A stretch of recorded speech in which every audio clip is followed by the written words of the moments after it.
Hello friends, welcome to my channel. కావ్యతో పాటు నేను ఆఫీస్ కి వెళ్తాను అన్న అనామికకి షాక్ ఇచ్చిన రాజ్ అసలు రాజ్ అనామికతో ఏమన్నాడు, అసలు ఏం జరిగింది అనేది మనం ఈ వీడియోలో తెలుసుకుందాం. అందరూ కూర్చొని భోజనాలు చేస్తూ ఉంటారు. ఇంతలో కావ్య అత్తయ్య గారు మీకు ఒక మాట చెప్పాలి అని అపర్ణని అడుగుతుంది. ఏంటి చెప్పు కావ్య అని అపర్ణ అంటుంది. అత్తయ్య గారు, నేను కూడా రాజ్ గారితో కలిసి ఆఫీస్ కి వెళ్ళాలి అనుకుంటున్నాను, మీరు ఒప్పుకుంటే వెళ్తాను అత్తయ్య అని కావ్య అడుగుతుంది. దీనికి అపర్ణ ఆలోచిస్తూ ఉంటుంది. ఇంతలో ధాన్యలక్ష్మి, ఏంటి నువ్వు ఆఫీస్ కి వెళ్తావా, ఆయన నువ్వు ఆఫీస్ కి వెళ్ళొద్దు అని ఇంట్లోనే ఉండి ఇంటి పనులు చేయాలి అని అక్క ఎప్పుడో చెప్పింది కదా, అందరికి వండి పెట్టడమే నీ పని, కిచెన్ రూమ్ కి నువ్వు పరిమితమని ధాన్యలక్ష్మి అంటుంది.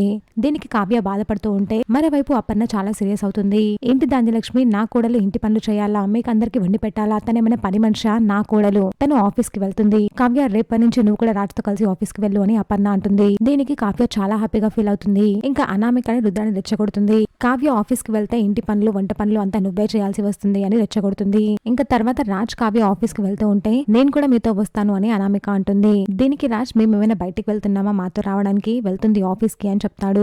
అదే కదా నేను అన్నాను, నేను కూడా మీతో ఆఫీస్ కి వస్తాను అని అనామిక అంటుంది. నీకు అసలు ఏం అర్హత ఉంది అని ఆఫీస్ కి వస్తావు అని రాజ్ అడుగుతాడు. మరి కావ్యకి ఏం అర్హత ఉంది అని తన ఆఫీస్ కి వస్తుంది అని అనామిక అడుగుతుంది. కావ్య ఒక డిజైనర్, తన డిజైన్స్ బాగా వేస్తుంది, తన వల్ల ఇప్పటికే కోట్ల లాభం వచ్చింది, అందుకే తనని ఆఫీస్ కి తీసుకెళ్తున్నాను రాజ్ అంటాడు. డిజైన్స్ తనే వేయగలదా, నేను కూడా వేయగలను, నాకు వచ్చు అని అనామిక అంటుంది. ఇంకా రాజ్ ఒక డిజైన్ ఇచ్చి, ఈ డిజైన్ ఇద్దరు వేయండి, పర్ఫెక్ట్ గా ఏది మిస్ అవ్వకుండా అంత కరెక్ట్ గా వేయండి, కావ్య ఇంకా కూర్చొని డిజైన్ వేయని కావ్య అనామికకి ఇద్దరికి ఆ డిజైన్ ఇస్తారు రాజ్. కావ్య 5 నిమిషాల్లో డిజైన్ అవ్వగొడుతుంది, కానీ అనామిక గంట సేపు అవుతున్నా కూడా డిజైన్ కంప్లీట్ చేయదు. దీంతో రాజ్, ఇదే మీ ఇద్దరి మధ్య ఉన్న డిఫరెన్స్, కొన్ని పనులు కొందరికి మాత్రమే వస్తాయి, డిజైన్ వేయడంలో కావ్య ఎక్స్పర్ట్, అందుకని తీసుకెళ్తున్నాను. దీంతో ధాన్యలక్ష్మి, నా కోడలికి అర్హత లేదు అంటావా, అయినా తను పెద్ద కుటుంబం నుంచి వచ్చింది, కావ్య ఆఫీస్ కి వెళ్లిపోతే తను ఇంట్లో ఉండి ఇంటి పనులు వంట పనులు చేసి పెట్టాలా, ఇవన్నీ తన వల్ల కాదు అని ధాన్యలక్ష్మి అంటుంది. ఇంతలో అప్పనే నా కోడమైన పని మనిషి తను ఇంటి పని చేసుకుంటూ కూర్చోవాల, తను ఆఫీస్ కి వెళ్తుంది అనగానే ఇంతలో అనామిక భయపడుతుంది, తన గురించి రాజ్ ఎక్కడ నిజం చెప్పేస్తాడు అని. అత్తయ్య ఏం వద్దులేండి, తనే ఆఫీస్ కి వెళ్తుంది, నేను ఇంట్లో ఉంటాను అని అనామిక ధాన్యలక్ష్మి లోపలికి తీసుకెళ్తుంది. చూసారుగా ఫ్రెండ్స్, నెక్స్ట్ ఎపిసోడ్ లో ఇదే జరుగుతుంది.